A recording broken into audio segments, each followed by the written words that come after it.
Señor. Allí en Jueces capítulo 13, del versículo 1 al versículo 5. Vamos a ponernos en pie para leer la palabra de Dios con respeto. Vamos a ponernos en pie para leer la escritura entonces. Jueces capítulo 13, del versículo 1 al 5, en el nombre de Jesús. Para la gloria del Padre, del Hijo y del Espíritu Santo. Amén. Amén, gloria a Dios. Los hijos de Israel volvieron a hacer lo malo ante los ojos de Jehová. Y Jehová los entregó en mano de los filisteos por 40 años. Y había un hombre de Sora, de la tribu de Dan, el cual se llamaba Manoa, y su mujer era estéril, y nunca había tenido hijos. A esta mujer apareció el ángel de Jehová, y le dijo: he aquí que tú eres estéril, y nunca has tenido hijos, pero concebirás y darás a luz un hijo. Ahora pues, no bebas vino, ni sidra, ni comas cosa inmunda, pues he aquí que concebirás y darás a luz un hijo. Y navaja no pasará sobre su cabeza, porque el niño será nazareo a Dios desde su nacimiento, y él comenzará a salvar a Israel de mano de los filisteos. Todo su asiento, vamos a compartir entonces la palabra del Señor. Y vamos a compartir hoy día una temática que le hemos llamado escogidos por Dios para vivir de acuerdo a su voluntad. Entonces hemos tomado este libro de Jueces, hemos tomado este interesante libro que corresponde a un libro histórico. Ya, o sea, esto ocurrió, esto sucedió. Esto no es parte de la mitología como algunos sostienen, por ejemplo, porque hay diferentes teologías. Ya hay una teología que es conservadora, que es fundamentalista, que es bíblica, y que de esa podemos, ilustrarnos. Pero hay otra teología que es la teología liberal, la teología neoliberal, que está, conformada, compuesta por gente que dice que es evangélica, pero a su vez no cree que la Biblia sea ni la palabra de Dios, ni creen que la Biblia fue inspirada por Dios, ni creen que la Biblia fue revelada por Dios, y incluso creen que parte del Antiguo Testamento y del Nuevo Testamento está lleno de mitos. Imagínense usted encontrarse con una persona que diga que es evangélica y que a la vez sostenga que no cree que la Biblia es la palabra de Dios. Uno, ¿qué es lo que diría esta persona? Ni siquiera uno diría esta persona está turbada, sino que uno diría esta persona es un hijo del diablo, así de simple. Entonces, algunas de estas personas que son parte de la teología liberal dicen que este relato es parte de un mito, ya, y que supuestamente este personaje central del capítulo 13 estaría inspirado en algunos relatos griegos, romanos, y que incluso Sansón sería como un personaje que se tomó de la cultura pagana, específicamente de Hércules, y se le puso ropaje judío, una cuestión totalmente diabólica. Amén. Lo que nosotros sabemos, hermano, es que el libro de Jueces, la palabra de Dios, nos habla de hechos históricos y nos relata básicamente, un periodo del pueblo de Israel que comprende 300 años. Por ejemplo, usted toma la primera página del libro de Jueces y toma la última página del libro de Jueces, y en todo, en todas esas páginas del libro de Jueces se abarcan 300 años. ¿Ya? O sea, si usted lee todo el libro de Jueces, usted estaría leyendo 300 años de historia del pueblo de Israel. ¿Qué significa esto? De que naturalmente Dios sintetizó, condensó, colocó los momentos más importantes del pueblo de Israel en 300 años y los colocó allí en el libro de Jueces. Según los teólogos, los estudiosos, dicen que comprende desde la muerte de Josué hasta, el comienzo de la monarquía judía. Ese periodo corresponde a los 300 años. En esos 300 años Recordemos que no había rey en Israel, pero sí Dios levantó caudillos militares para liberar y para librar a el pueblo de Dios de sus enemigos. Según el Talmud, que es literatura judía, se sostiene que quien escribió el libro de los jueces fue el profeta Samuel. Entonces, imagínense usted 300 años que se narran y que se sintetizan con el libro de jueces. Ahora, ¿cuál es una de las cosas que más vemos, digamos, en el libro de los jueces? Es una profunda inestabilidad dentro del pueblo de Israel. Gente rebelde, gente anárquica, gente subversiva, gente que no quería someterse a la palabra de Dios, gente que no quería andar en los preceptos de Dios, gente que quería hacer lo que bien le parecía. Recordemos que este periodo es post ley de Dios. Ya Dios había dado su ley, ya Moisés había dado su ley. Entonces el pueblo de Israel ya tenía una ley.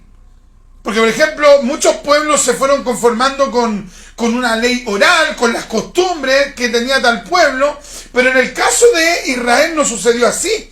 Ellos tenían una ley, ellos tenían la voluntad de Dios para que ellos hicieran de acuerdo a lo que Dios había establecido. Entonces, si ellos se comportaban de una manera anárquica, era precisamente porque se habían rebelado contra la ley de Dios.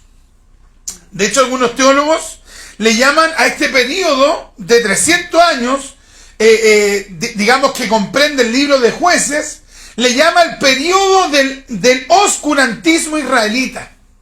Es decir, en ese periodo la gente comenzó a hacer de acuerdo a lo que se le vino a la mente, se comenzó a infiltrar la idolatría. Imagínense, Dios los había sacado de Egipto, un pueblo idólatra. Dios les había dado ley y resulta que luego ellos, estando en la tierra prometida, nuevamente retornan a la idolatría que en algún momento los israelitas ya habían practicado en Egipto. Y cuando usted piensa en el tema de la idolatría, comúnmente los cultos que son idólatras, si usted se da cuenta, siempre están relacionados con por ejemplo, con objetos. Nadie dice, no, esta religión es idólatra y que no hayan objetos. O sea, cuando hablamos de idolatría, siempre hay un objeto, hay un ídolo. Siempre hay un talismán, siempre la gente toma un amuleto. O sea, siempre hay algo físico que supuestamente, en la persona provoca fe. ¿Se da cuenta usted que hay gente que de repente está hablando de algo trágico, de algo terrible, y la persona, ¿qué es lo que hace? Busca dónde tocar y dice, toco madera. Y tocan madera porque ellos creen que con ese conjuro, con esa superstición, ellos van a ser liberados de eso. Entonces, hay gente que de repente está, por ejemplo, en un galpón donde hay puro fierro, cemento, y hay personas que son capaces de caminar y buscar una puerta, algo que tocar, para sentir que hoy fueron liberados de eso. Entonces, la idolatría es súper dañina. ¿Por qué? Porque a la persona le roba la fe, le roba la confianza, le roba la seguridad. Vea usted, cuando usted vaya a alguna casa de alguna persona que no sea cristiana, va a haber una herradura, va a haber por ahí un Buda. Hay gente que tiene un Buda y parece que al Buda le colocan plata, otros que tienen, ídolos brahmanes, otros tienen ídolos católicos, y la gente, viendo eso, como que siente que está desarrollando una espiritualidad. Y lo que está sucediendo en esa vida es precisamente todo lo contrario. La idolatría destruye la fe. Y la rudita, y el dólar, y la trenza de ajo, todo eso es idolatría. Es creer que los objetos traen algo sobre ti. Otros dicen, tócalo, plata, toca el dólar, plata. O sea, uno que ha impresionado, al ver estas religiones paganas, que son idólatras. Pero qué terrible cuando hay un grado de idolatría incluso en gente que es evangélica. Gente que es evangélica porque son ignorantes, no le han enseñado la Biblia, no le han enseñado la palabra de Dios, y resulta que también tienen objetos en la casa que según ellos son energéticos, tienen un poder, una fuerza, algo, atraen buenas Biblias. Todo eso es cultura pagana, eso no tiene nada que ver con el cristianismo. Lamentablemente, el pueblo de Israel comenzó a adoptar las prácticas de los pueblos cananeos. ¿Y eso qué es lo que trajo sobre ellos? Trajo ruina. En este periodo, la gente quiso vivir una libertad, pero una libertad sin Dios y sin las reglas de Dios. Entonces, bien, por ejemplo, llegó a concluir un pensador ruso, un escritor dijo: si Dios no existe, entonces está todo permitido.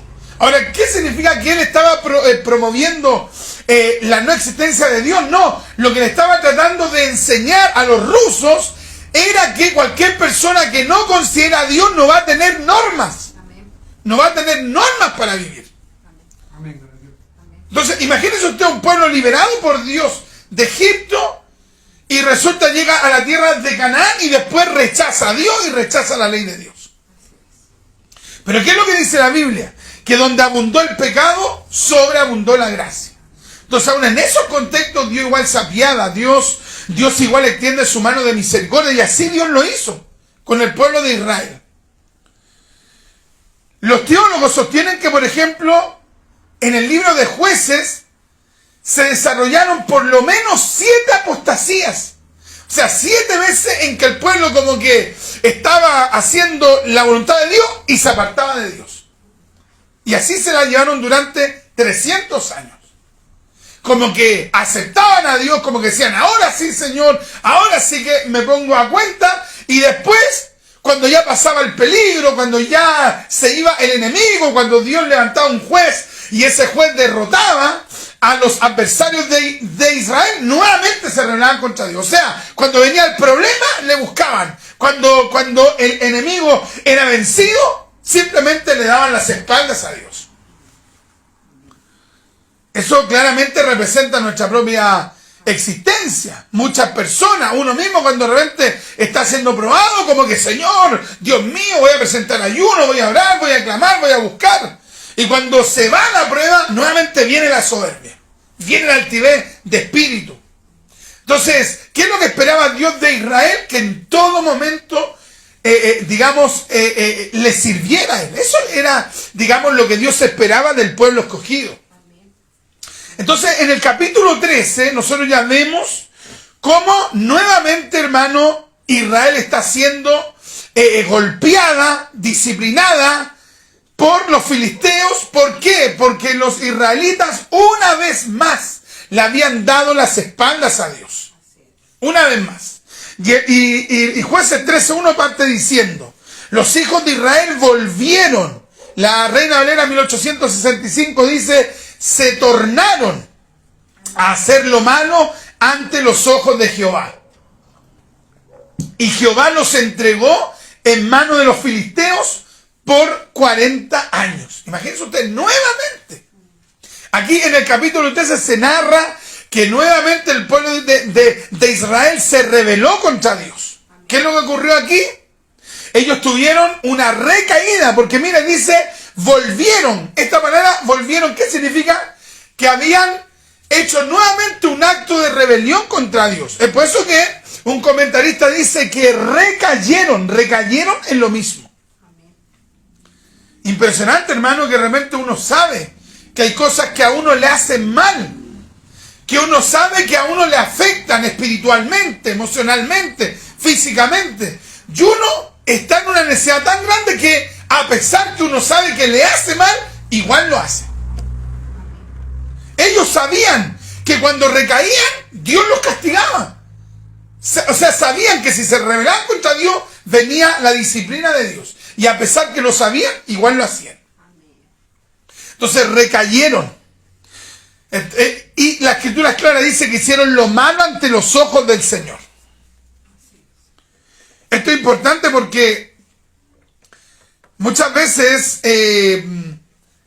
digamos que hay personas que aparentemente están haciendo bien las cosas.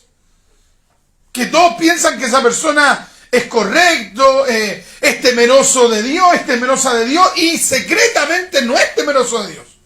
No es buena persona, digamos, no en la parte moral, sino que en hacer la voluntad de Dios. Sino que la hace parcialmente, la hace para que simplemente lo vean. Pero, digamos, el que puede decir que si realmente alguien está haciendo la voluntad de Dios, es precisamente Dios. Porque Dios conoce la cara A y la cara B. Dios conoce el cassette por el lado A y por el lado B. Dios conoce el cara y el sello de la moneda. Dios sabe todo. Entonces, en este caso, Dios sabía cómo estaba actuando el pueblo de Israel, tanto en lo público como en lo privado. Esto, el texto bíblico dice que trajo consecuencias.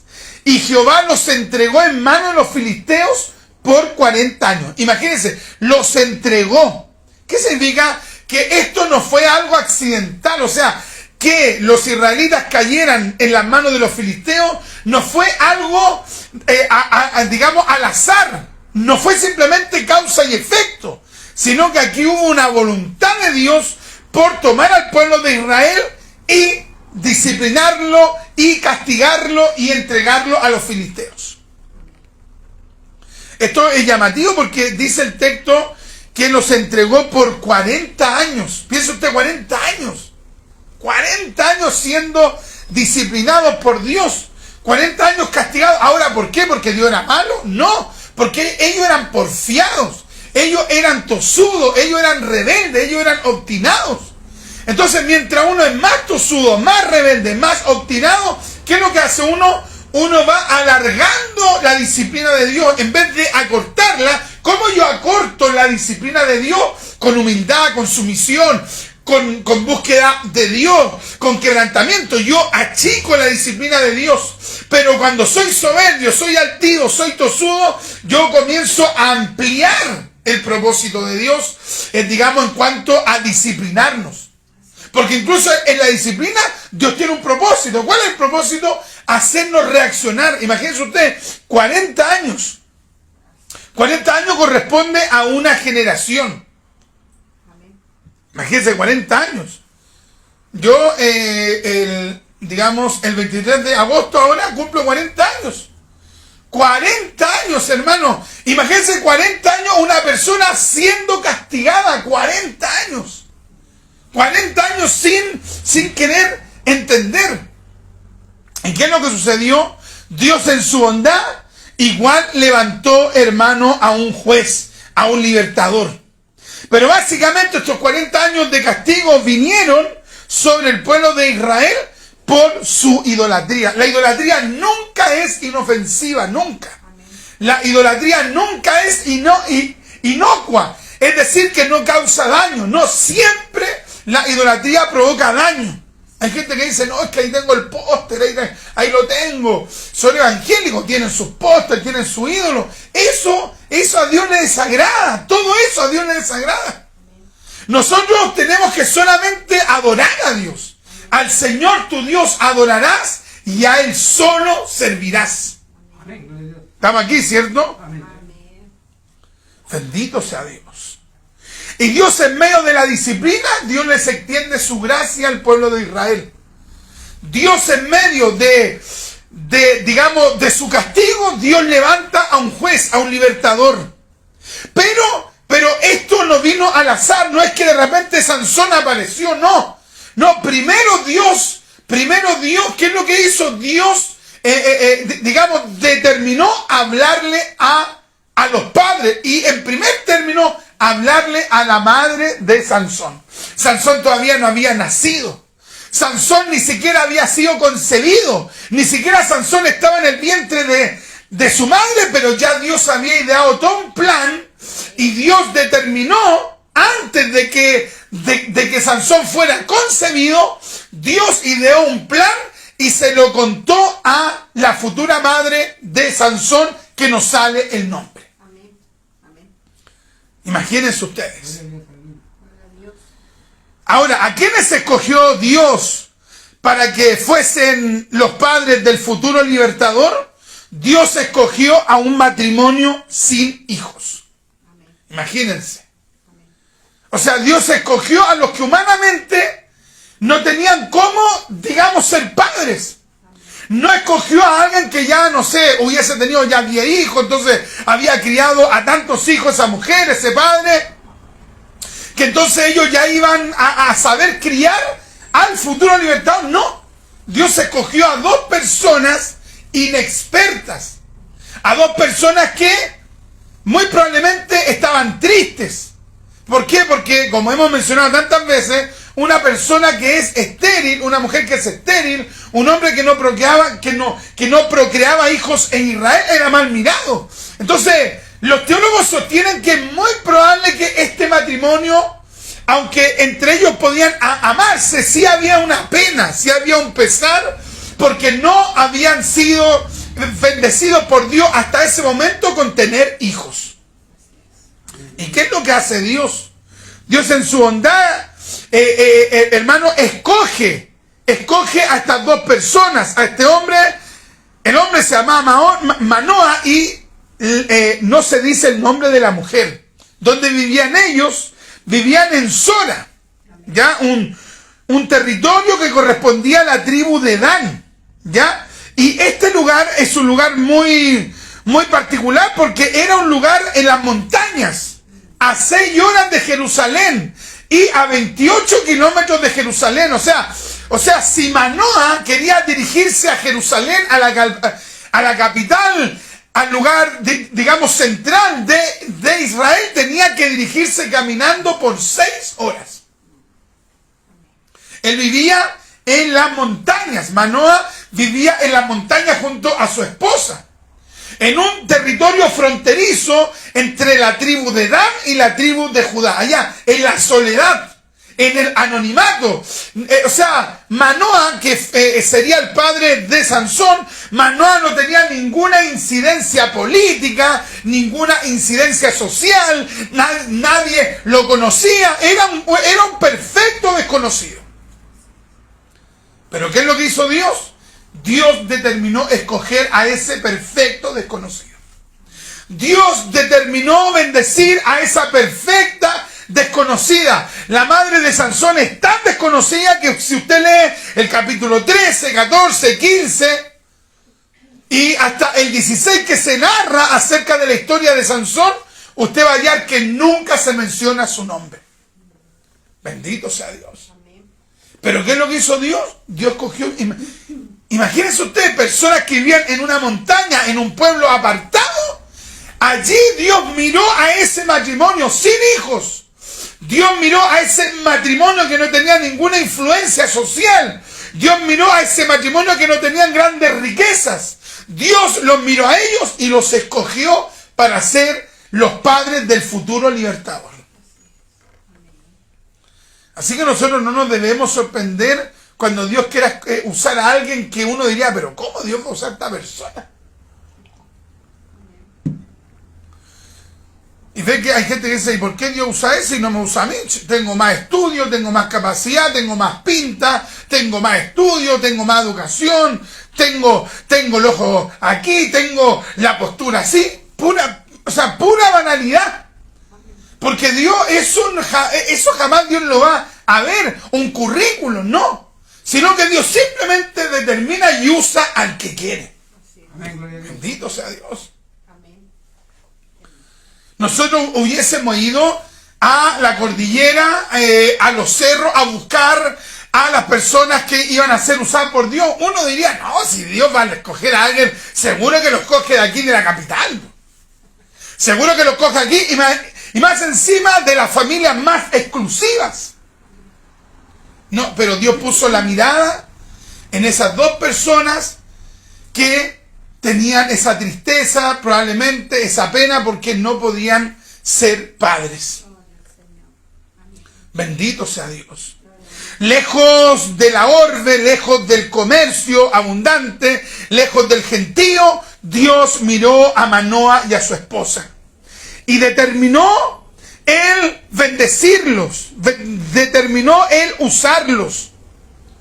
¿Se dan cuenta cómo Dios puede cambiar el futuro? Porque este matrimonio estaba sentenciado a no tener herencia. Este matrimonio estaba sentenciado a que el apellido de Manoah se perdiera. O sea, ese matrimonio a los ojos de la sociedad eran un matrimonio seco. Pero ¿qué es lo que hizo Dios? Dios cambió el futuro. Bendito sea Dios. Y este es uno de los primeros puntos que quiero abordar. ¿Tenemos la confianza que Dios puede cambiar el futuro? ¿Qué han pensado ese matrimonio de judíos? Pasó 1 año, 2 años, 3 años, 5 años, no sé cuántos años habrán pasado. Muchos sostienen que ellos ya eran un matrimonio incluso bien avanzado en edad. Ellos habrán creído, ellos habrán esperado que las cosas podían cambiar. Y de repente se dan cuenta que cambian las cosas. Cambian las cosas, Dios determina que venga el ángel de Jehová, que es una teofanía de Cristo, una manifestación de Cristo en el Antiguo Testamento. Y Dios, hermano, ¿qué es lo que hace? Le cambia el futuro a estas dos personas. Bendito sea Dios. Dios puede hacer cambios en la historia. Dios puede cambiar el futuro. Dios puede cambiar tu futuro. Dios cambió su futuro. Dios puede cambiar el futuro de una nación. Dios al cambiar el futuro de Manoah y su esposa, cambió el futuro de una nación. Dios puede cambiar tu futuro, tu destino. Dios puede transformar tu ruina en bendición. Dios puede cambiar tu tristeza en alegría. Dios puede cambiar las cosas. Amén, gloria a Dios. Bendito sea Dios.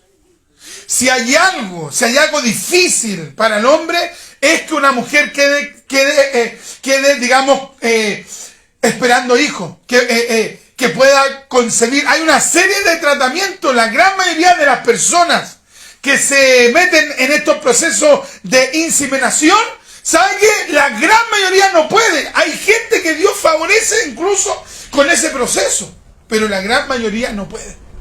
Pero ¿sabe qué es lo que hizo Dios? Dios no necesitó ningún proceso de eso. Dios determinó que ese vientre fuera fertilizado y esa mujer cambió su vida totalmente. Bendito sea Dios. ¿Creemos que Dios puede cambiar de un momento a otro nuestro futuro? Amén, gloria a Dios. Tenemos la convicción que en algún momento Dios puede hacer algo y de repente nos hallamos con la bendición de Dios. Porque ¿acaso esa mujer no habrá anhelado ese niño que luego después fue Sansón? Por supuesto. Esta mujer cuántas veces soñó con tener un niño entre sus brazos, lo anheló. Pero ¿qué es lo que ocurrió? Ocurrió de que eso no vino hasta que Dios intervino. Entonces en esta tarde, mis amados, yo quiero que nosotros tengamos esa convicción, que Dios puede cambiar las cosas. Es difícil, es verdad.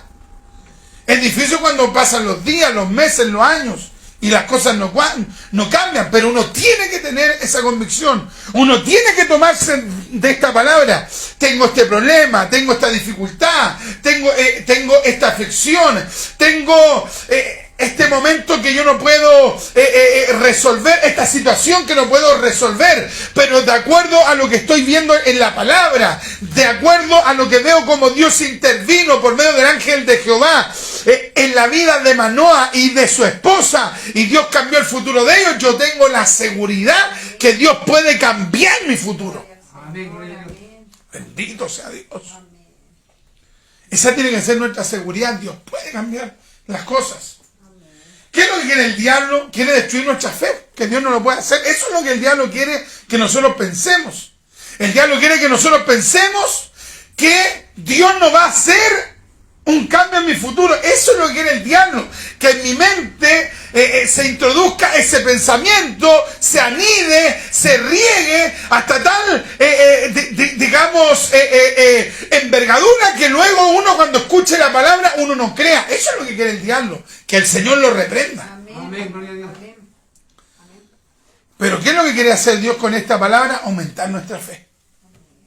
Hacernos creer que Él puede cambiar las cosas. Imagínense usted cuando ocurrió esto. ¿Qué habrá pensado esta mujer?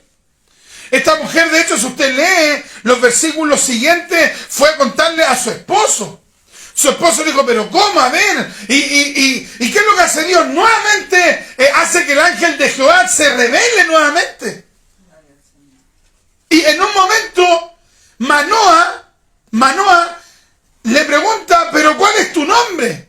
Y el ángel de Jehová, ¿qué es lo que le dijo? ¿Para qué quieres saber cuál es mi nombre? Que es admirable, que es maravilloso. Porque solamente el admirable y el maravilloso puede cambiar el rumbo de nuestra existencia. Amén, gloria a Dios. Bendito sea el Señor. ¿Qué es lo que dice la Biblia? Que lo que es imposible para los hombres es posible para Dios. Entonces, ese es el cristiano que cree.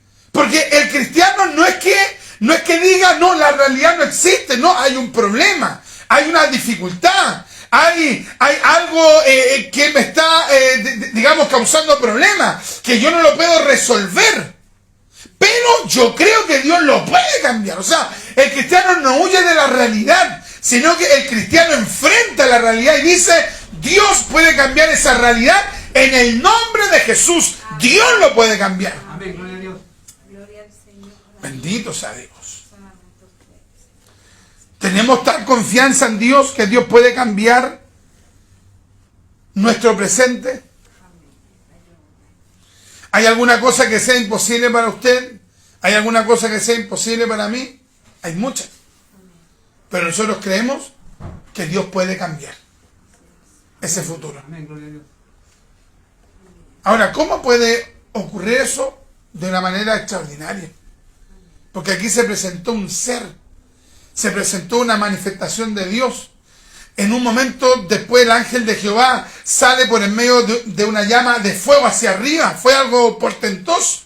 O sea, Dios no está falto de sabiduría para cambiar las cosas. Él sabe cómo hacerlo. Entonces, ¿qué tiene que comenzar a ocurrir en nuestro corazón y en nuestra mente? El comenzar a creer. Creo. Aunque es difícil para mí, creo. Aunque es imposible para mí, creo. Aunque está todo cerrado, creo. Creyó esta mujer. Le creyó a Dios. ¿Y qué es lo que hizo Dios? Dios comenzó a hacer una obra. Ahora, piense usted de que Dios es tan sabio que Dios incluso le dijo a esta mujer, no solamente que iba a concebir un hijo, sino que le dijo que su hijo no iba a ser cualquier persona, sino que su hijo iba a ser el libertador del pueblo de Dios. Dios le dijo una palabra profética, Dios le dio la misión y posteriormente Dios le dijo cuál sería el estilo de vida que tendría que tener ese niño. Bendito sea Dios. O sea, el milagro por fe era un hecho, pero Dios luego le dijo, mira, ese milagro que yo te voy a dar por medio del ángel de Jehová, ese milagro que yo te voy a dar, ese milagro tú no lo vas a administrar como tú quieras. Tú no vas a hacer con ese regalo como a ti te antoje, no. Tú vas a hacer con lo que yo te voy a dar, que es ese niño, ese libertador, ese niño que ustedes no podrían haber concebido humanamente. Yo voy a intervenir allí para que tú tengas a ese niño y ese niño va a tener una misión. Y ese niño va a tener que andar en mi voluntad. Y ese niño va a tener un estilo de vida. Amén, gloria a Dios. ¿Cuál sería el estilo de vida? Él tendría que ser un nazareo. Iba a tener que ser educado. No tendría que consumir vino. No tendría que tomar bebidas fermentadas. No tendría que tomar cualquier producto de la vid. No debía cortarse en el futuro el pelo cuando naciera, ya que sería considerado su cabello como la corona divina. El pelo iba a representar la consagración a Dios como nazareo. Entonces, Dios le dijo, mira, yo te doy la bendición, pero tú de aquí en adelante, tú vas a tener que, incluso ella como mujer iba a tener que evitar muchos de estos elementos para que su hijo en el vientre no fuera corrompido. Entonces, ¿qué es lo que hizo Dios? Dios le dijo, yo te doy el milagro, yo cambio tu futuro, pero desde aquí en adelante tú tienes que andar bajo mis normas, bajo mis preceptos, bajo lo que yo he determinado, bajo lo que yo quiero para ti. De esa manera tú tendrás que conducirte. Imagínense ustedes. El niño todavía no era ni concebido, no había ni siquiera un embrión chiquitito ahí en el vientre de la madre de Sansón. Y resulta que Dios ya había trazado su futuro, su misión y su estilo de vida. Entonces, Dios a nosotros nos ha escogido en Cristo, nos ha elegido para planes, para propósitos. Y así como Dios lo hizo en el Antiguo Testamento, que Él escogió personas y Dios le dio una misión, Dios le dio un propósito, pero también Dios le dio un estilo de vida. Amén, gloria a Dios. Un estilo de vida. Entonces, la persona que viene a Cristo no puede vivir como Él quiere. En el caso de Sansón, Dios le dijo, a su madre, mira, yo escojo, primero yo voy a permitir que este niño conciba, luego yo le doy esta misión, va a ser el libertador de Israel, pero para que todo esto ocurra, él tiene que vivir en este estilo de vida. ¿Por qué? Porque es mi escogido, porque yo lo elegí con una misión. ¿Y qué es lo que sucedió con Sansón? Todos sabemos. Nació, Dios le dio fuerza, Dios le dio poder, pero él quiso vivir de acuerdo a su manera. Es decir, no quiso vivir de acuerdo a lo que Dios había establecido para él. Había una palabra profética. Dios había hablado por el ángel de Jehová, y él, cuando ya fue adulto, no se quiso someter a ese plan. Muy diferente, por ejemplo, del caso de Samuel, que Samuel quiso hacer la voluntad de Dios, quiso hacerla, siendo adolescente, siendo joven, siendo adulto, se quiso mantener haciendo la voluntad de Dios. Pensemos en el Señor Jesucristo. Jesús siempre cuando iba a hacer algo, por ejemplo, el escritor dice, y esto hizo Jesús para que se cumpliese. Es decir, Jesús en su humanidad, porque Él es Dios encarnado, Él en su humanidad siempre estuvo pensando, quiero cumplir lo que Dios habló de mí en el Antiguo Testamento. O sea, quiero cumplir lo que Dios estableció para mi vida. Amén, gloria a Dios. Entonces, ¿qué es lo que hace un cristiano? ¿Qué es lo que debe hacer una cristiana? Debe conformarse a vivir de acuerdo a lo que Dios quiere. Entonces, en ese sentido, allí se ve el que realmente entiende que fue apartado para Dios. Porque cuando alguien, recibía el voto de Nazareo, ¿lo hacía para qué? Para que esa persona viviese consagrada a Dios. Y desde allí en adelante tenía que vivir de esa manera. En el caso de Sansón, tenía que vivir de esa manera para siempre. Entonces nosotros estamos entendiendo que estamos acercándonos a Cristo, nos hemos acercado a Cristo, y al ser cristianos ya tenemos de parte de Dios determinado, un plan para nuestra vida, pero también una manera de vivir. Eso es lo que nos aceptan los liberales. Es por eso que vemos esa iglesia que cada cual hace lo que quiere. ¿Por qué? Porque quieren vivir como Sansón al final. O sea, quieren ser elegidos por Dios, quieren ser usados por Dios, pero vivir su vida a su manera. Eso no es, la perfecta voluntad de Dios. Porque ¿qué es lo que pasó con Sansón?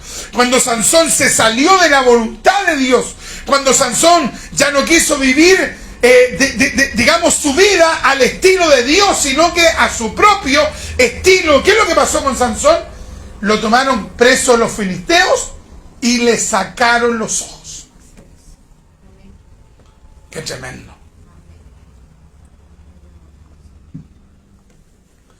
Cuando nosotros nos salimos de la voluntad de Dios, cuando nosotros dejamos de vivir al estilo de Dios, es cuando uno digamos, puede quedar a merced de los enemigos. Pero eso es lo que Dios no quiere. Si nosotros comenzamos a vivir en la voluntad de Dios, vivir de acuerdo al estilo de Dios, vivir de acuerdo a lo que Dios estableció en su palabra para nosotros, con una manera de pensar, de sentir, porque Dios quiere tratar en todo nuestro ser, en nuestra manera de pensar, en nuestra manera de sentir, en nuestra manera de conducirnos. Dios quiere hacer de nosotros, digamos, literalmente nuevas criaturas. Entonces, cuando nosotros nos volvemos a Cristo, cuando nosotros decimos yo voy a ser cristiano, es una palabra grande. Porque uno está aceptando, cuando uno dice yo soy cristiano, uno está aceptando los planes de Dios, uno está aceptando lo que Dios quiere para uno, y uno tiene que conformarse a vivir según el estilo que Dios quiere, que está determinado en la palabra. ¿Por qué vemos, digamos, a tantos descarriados mal? ¿Por qué? Porque se apartaron de Dios. Y al apartarse de Dios, ¿qué es lo que pasó? Se fue la cobertura, se fue la protección de Dios, se fue el cuidado de Dios. Entonces, oye, el diablo se está sobando las manos cuando un cristiano se descarría. Porque de esa manera, cuando el cristiano deja a Cristo, esa persona queda a merced de que le pase cuanta cosa el diablo quiera hacer en su contra. Pero el que permanece en Cristo, Cristo pelea por él, Cristo lo protege, Cristo lo guarda, Cristo coloca un cerco, Cristo es el pastor de pastores, Cristo es nuestro protector. Si no fuera por Cristo, el diablo ya no hubiera hecho pedazos. Porque si hay alguien que nos odia, el diablo nos odia profundamente. Pero el diablo no nos puede tocar, porque tenemos la cobertura de Dios. Amén, gloria a Dios. Entonces, lo que el Señor quiere para nosotros es que nosotros vivamos de acuerdo a su voluntad. Sansón, por un tiempo vivió de acuerdo a la voluntad de Dios y después con el tiempo vivió su vida como le plació. ¿Qué es lo que provocó? Ruina para su vida. Entonces, lo que Dios quiere es que nosotros no cometamos error. Dios nos ha escogido en Cristo, Dios nos ha elegido en Cristo y por lo tanto tenemos que vivir de acuerdo a la voluntad de Dios. Y si vivimos de acuerdo a la voluntad de Dios, Dios nos guardará hasta el final. Así que vamos a tener una palabra de oración.